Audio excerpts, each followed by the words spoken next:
This is the Lone Crater YouTube. We hope this video helps. You begin by confirming admin privileges and that the device is enrolled. This avoids permission delays.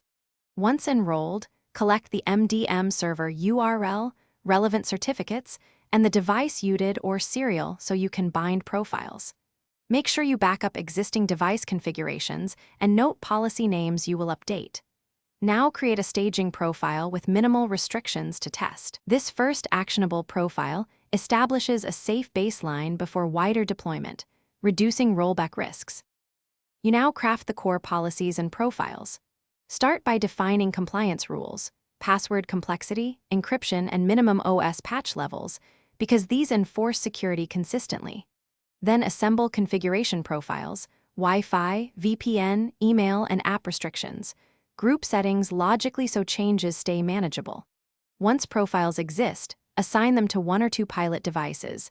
This lets you observe conflicts and app behavior. Iterate on settings until pilot devices report compliance and no critical app breakages appear.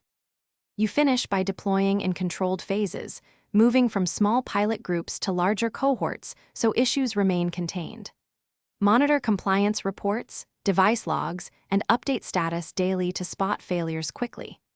If a device fails to apply a profile, revert that device to the staging profile, confirm certificate validity and MDM server reachability, and reapply. One key troubleshooting tip: check device time and certificate chain.